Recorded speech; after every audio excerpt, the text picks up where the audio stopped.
that a review had been done of his surgeries, which were, I think, about 35 at the time, and that half of those were necessary. That once they opened him up, that they found that there was no malfunction. There was nothing wrong with the shunt. This is why, I interrupt you a second.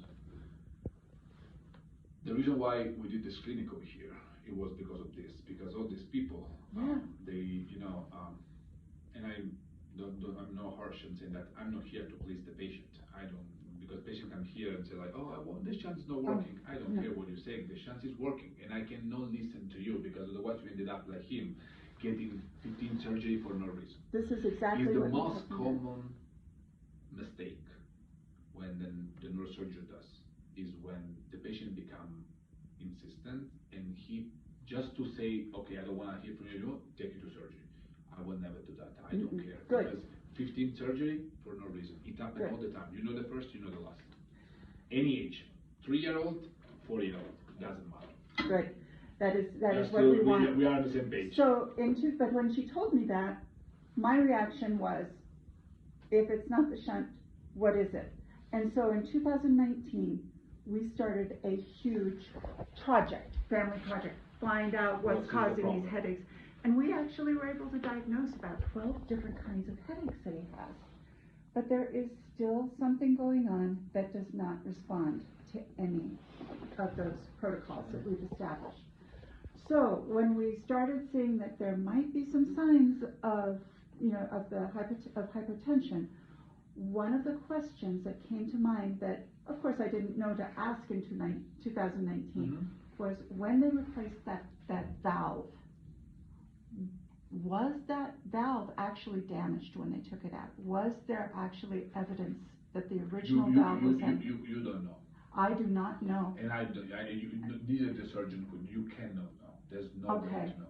You can have, I replaced a valve in a patient who I thought need to be present because there was some radiographic evidence that when you were changing the setting of the valve, the ventricle were responding weird. Instead of becoming bigger, they would become smaller and etc. So you need to have like some hint outside. And this is a non-programmable valve. But I'm guessing it's like can happen. Can happen, especially with valves. After a few years, can happen and they don't work. There is can I know? I don't have idea. I cannot be into the valve. And I think you have a suspicion, and I can tell you, the only thing I can do for you is that. But what I learned in my practice is that people who have a shunt, even if tomorrow you have a hitch in your head, people say, it's the shunt fault. Let's do the shunt. And you forget that the body is made about other organ and other things altogether. The shunt is just a part of your health. It cannot be the only reason why you have a problem. So, and after all the surgery, why, if it didn't work before, it should work now? I mean, what am I doing special? The shunting is something been like that the same way in the last 30 years. So I have no innovation. You can have a better technique, you can have some more technology to do it way more safely than before, but the shunt works the same. There's no nuances over here. So if you get 10 surgery and you keep getting surgery, why you should get better with my next surgery? And so I'm also now guessing that the valve is something that's like, it's a closed system, so you can't see if it's damaged. After it's out, you can't see if it was very hard. I mean, unless you see it's broken. I mean, you see it's physically broken. Like this is you can see. Otherwise, I have no idea. Sometimes when you just start pushing water outside, you see that it doesn't come from the other side, so it could be occluded. There's things that you can do, but you cannot be sure 100%. And in this case, it would have been too much coming through, right? So it's not like they could see a blockage. Could be. Yeah. Could be. Because he had low. That's why I don't like unprogrammable, non-programmable valves, because you cannot program them. If they don't work, you need to just switch it. Okay. So you may have a programmable someday. Yeah. Okay. So something to be thinking about and getting used to, because Dr. Handler does not like programmable shunts. Well, in kids you don't want to put it, because in kids it's hard to program valve in kids. And kids also don't. you know, it's very, I agree, peds is different than adult. In adult can talk to you, you can sit them down and program and see them again. In peds it's a little bit different. It's better to use things that, you know, you put it, you don't have to deal with that, because in peds it's very hard to say, to program, because they move, they do, so it makes sense. In peds it's different than adult. Okay, and this is things that we're learning, and this is why transitioning to adult, right? Yeah. Adult care. But I'm saying that my advice over here is to see what Dr. Colin say, if there is a CSF leak or whatever, but keep touching the shunt is gonna someday cause a massive infection and giving you encephalitis, ventriculitis, meningitis. The more you touch, the more you open and close, the bigger is the risk of infection. So this is what I say to my patients. Somebody who's been operating 10 times, sooner or later you will cause a problem with the next operation.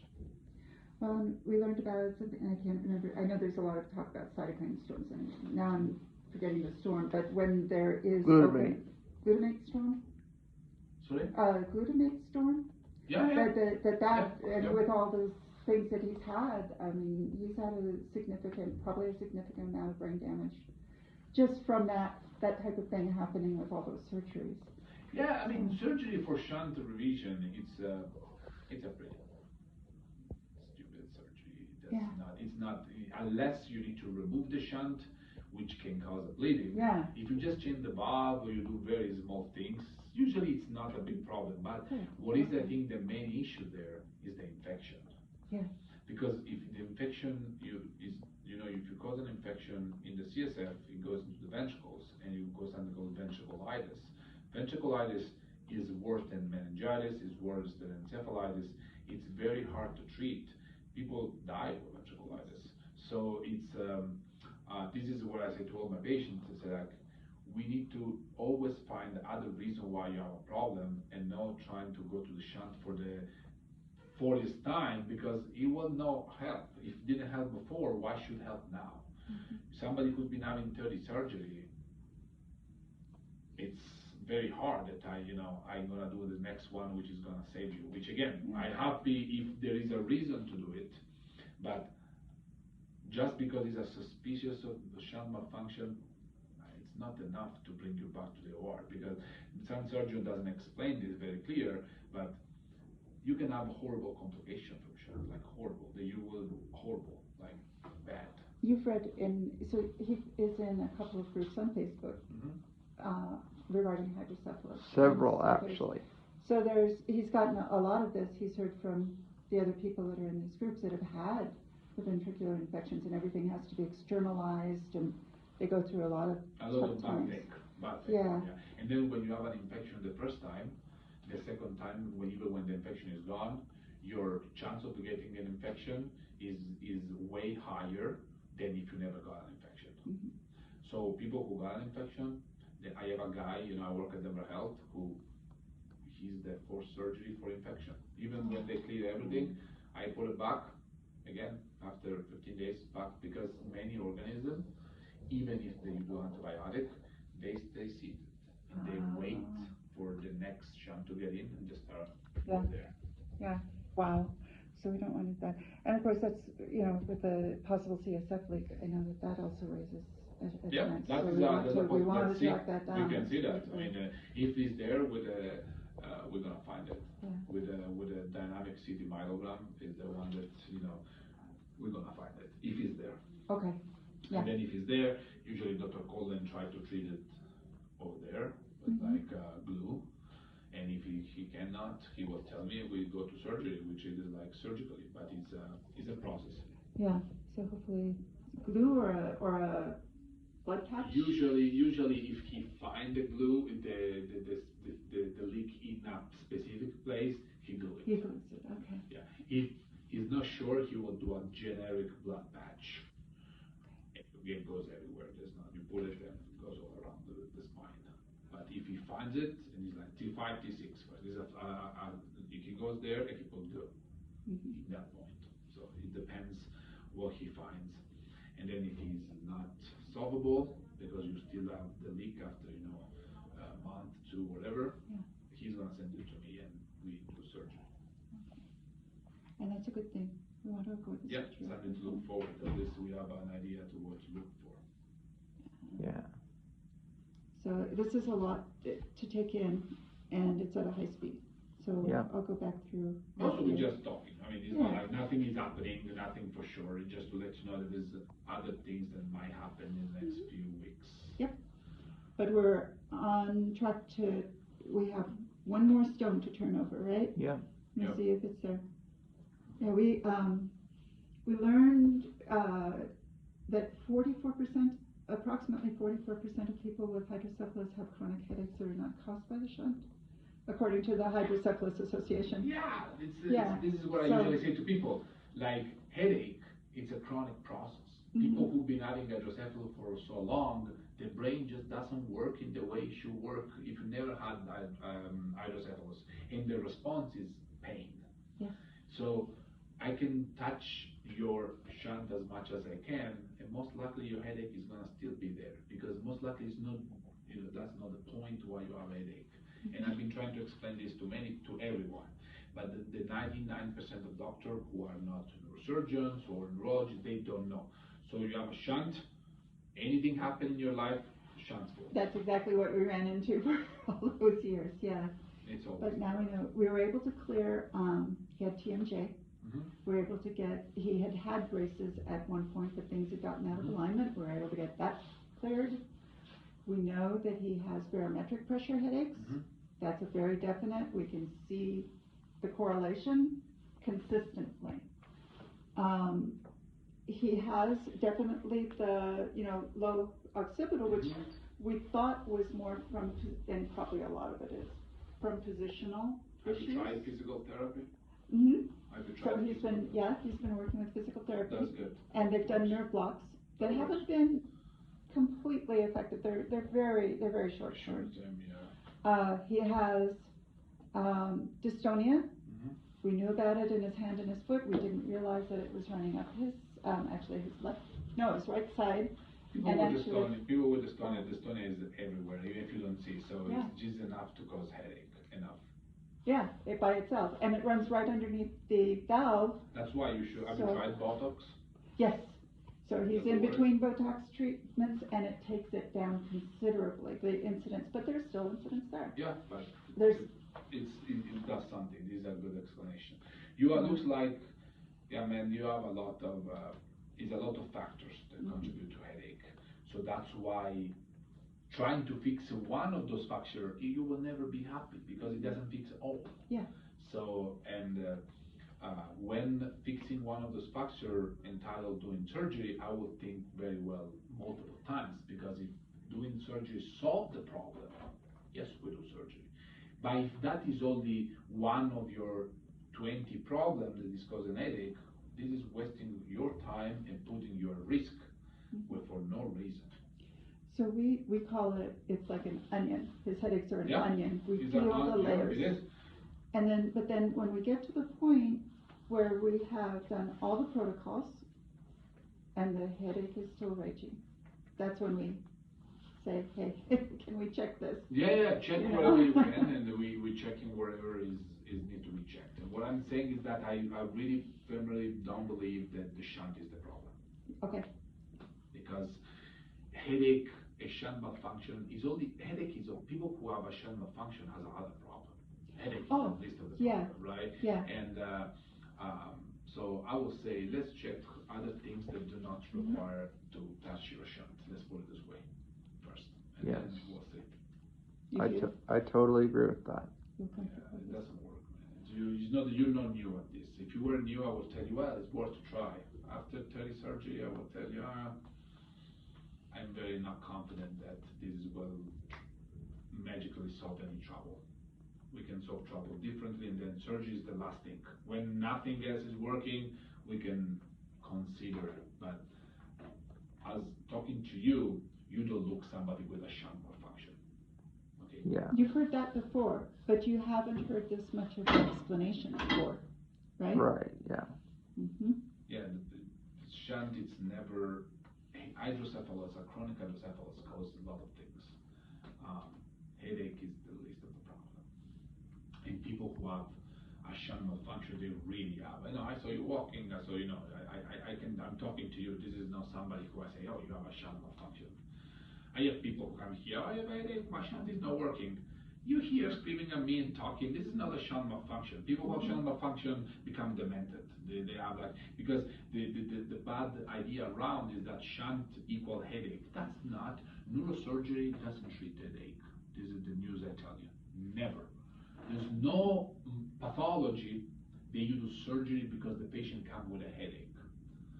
Hydrocephalus has a constellation of symptoms, which headache is just a teeny tiny part. People who headache needs to be treated by the headache neurology. It's a neurological problem, has nothing to do with neurosurgery. And this is what I scream to people every day, because they come here, I want to fix my headache. I can't. I don't have the power. I don't know how to do it. There's no surgery that can fix your headache. I can fix a lot of problems that you have, and their headache is related with that problem. But if the only symptoms you have is headache, I can't help you, because you're going to end up with 200 surgery, and you're still here talking to me because the problem is still there, because the surgery were not right, because they try to fix a problem that is unfixable with surgery. I don't know how to explain this, but I'm very straightforward, so if the patient understand, you will be, willing to try whatever you have to, knowing exactly what we're talking about. If I tell you I'm gonna fix your headache, I would be a neurologist, I wouldn't be a neurosurgeon. Yeah. And this feels different to you because when you were growing up, the surgery always seemed to make your headache go away. Right? Yeah. For how long? Yeah. For how long? Probably. The longest was 9 years. Yeah. This is what I'm saying. You go and chase something that will not be solved. Yeah, you modify something and something gets better. But when the root of the problem is somewhere else, you're always there. Keep doing more surgery, following and changing like a valve, and then, yes, this time lasts 9 years, then lasts 2 years, next time lasts 15 days. But, if you do surgery, I hope we do surgery to fix your problem. If we cannot fix your problem, why I have to give you the maximum risk for who knows how many days, months, year, I don't know. So we need to solve the problem. We cannot solve the problem with surgery here, I can tell you right now. If you have a leak, that is explain everything. That can explain the headache, that explain whatever. And if a leak is there, I've seen people who have shunt and have leaks, so I will say that if Dr. Codman finds it, we're gonna solve the problem. Just a matter of how. You're explaining things so much better than anything we ever heard. May I ask you another question? Don't talk. Yeah, it's like, do what I say. Don't ask questions. It appears that his ventricles have become far less elastic than they used to be. It's difficult. And so then you go to other things that can also be seen on MRI, CT. It's not always, because of course when we're in the ER, they come back, oh, the ventricles have not changed in size. Well, we knew that was going to happen. Yeah, I understand that, but it's also, I want you also to understand this. Becoming less elastic, it doesn't mean that they become frozen. Okay. So this is another sweet pill that sometimes doctors give it to say, oh yeah, it could be because, no. I'm gonna explain. Yes, they become less elastic because you have a lot of situation, but it doesn't mean that they're frozen. If the pressure inside the head goes high, those ventricles become the balloon again. They don't care because they're being less elastic and being frozen is totally different.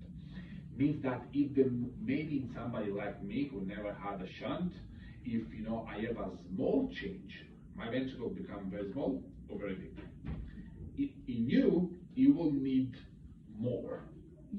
So if the problem is very visible, it's gonna be visible. I can promise to you, your ventricle are gonna become bigger because the ependema, it's soft. It's less elastic, but it's not frozen. If the pressure tests are pushing, I can swear to God, your ventricle become like 3 times the size. Hopefully not. But I'm saying it's not gonna happen. So it is possible that little changes that give you trouble. I don't see the CT scan. The answer is yes, but it's little changes. It will not kill you. It will not ruin your life. Yes, you will have more headache. You will feel a little bit different. But when if I see a CT scan and CT scan is stable, I can tell you that in general, I'm not expecting that inside your head is happening something that is so wow. Yeah. It may be something, but it's so small that we can play around and wait and see, and we'll see what happens. Okay. So just to make clear this. So less elastic doesn't mean frozen, or doesn't mean like they are still, doesn't move. No. They just need a little bit more to change. And also with overdraining, it's going to be, you're going to see smaller anyway? So with overdraining, you will see again, when they are less elastic, it's a little bit more difficult to see that. But if you are overdraining a lot, the brain will push the ventricle, so you will see smaller. Maybe in somebody like me, it takes very little. In somebody like you, it takes a little bit more. And I will say, in your case, if you overdraining, yes, it will be more difficult to see compared with if you are, draining little and your ventricle grows. But if you overdraining also, there is like somebody who is overdraining, you know how the headache is, right? When you stand up, the headache is worse. Yeah. When you lie down, the headache totally goes away. If this doesn't happen, very hard that you overdrain, because it's physics. It's physics. I mean, this is like I'm very straightforward. I mean, it's physics. I mean, we cannot invent a new medicine just to find an explanation. That's when things don't work. If you are overdraining, when you lie that in a non-programmable valve, yes, you will feel horrible. And then you come here, you do this, you talk, oh my God, I feel so much better. Then you stand up, oh my God, I want to die. This is when somebody is really overdraining. When you think you're overdraining, I tell you that most of the time you're not overdraining. You just have some sensation that can be due again to a million things. And so if I treat you, I want to treat you for something that I believe will help you.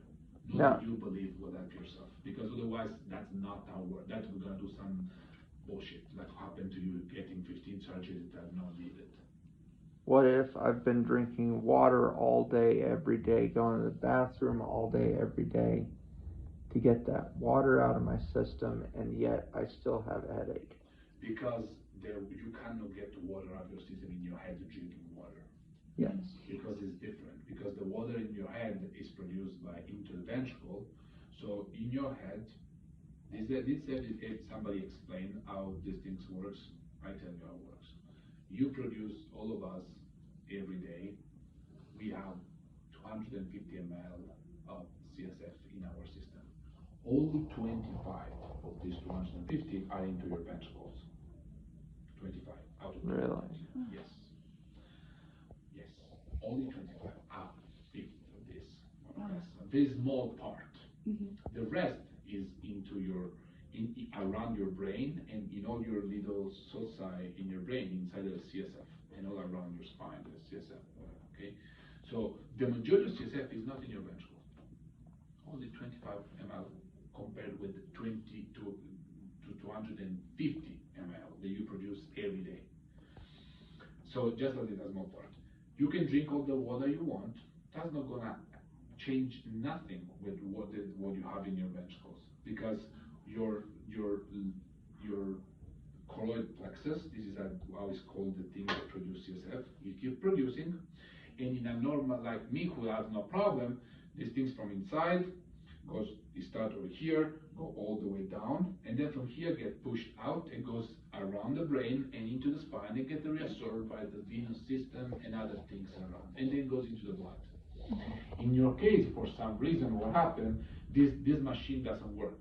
So that's why they did the shunt because it cannot be reabsorbed. But you produce a normal amount of CSF because it's not being reabsorbed. We need to find a way to make it reabsorbed. So the brain doesn't do it. Well, we just put it in the belly. So that's what I'm saying. The CSF in your head, it will not change with whatever you do from outside. I can give you medication to make things change, like, acetazolamide, which is called Diamox, is a medication that, people use to make this reabsorption a little bit more. But in your case, you have already a shunt, you don't need none of this. So you have a system who is moving around your CSF and put it in your belly and make the peritoneum reabsorb it. So whatever you do. Well, it's actually my lung, it's a VPL. Pleural is the same. You know, either VP shunt, VPL, or in the heart, because you can put it in the heart. VA, yeah. The first shunt was put in the bladder, and people were peeing. Okay, so it doesn't matter where I put it. It's just to say that your brain doesn't work to reabsorb it. Happen. This is nothing bad. Your pleura, your belly, your bladder, your kidney, your heart, it doesn't matter. The function is the same. You are bypassing a circuit that is not working and just allowed another cavity. Pleura and peritoneum are the same. This tissue works in the same way to reabsorb the fluid. And it works very well, and until works. But whatever you do from outside will not change that, because your system is tricked, is bypassed by an external device, which is a shunt. So this shunt is making the work for you. And obviously your other organ, the pleura in this case, or the belly if it was the belly, or the bladder if it was the bladder, okay? So that's to make you just needs to be very, that's why if you understand this, you understand how whatever surgery we do, we're just modifying a system that is doing the job for you. Whatever you do during your normal life, I never seen nothing change, never.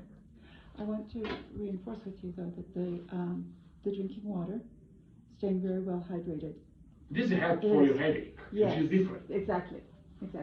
Because when you are not hydrated, if you don't have the brain is not so up, it becomes a little bit shrunk a little bit, and when as this movement, your meninges get stretched, it is why you get headache.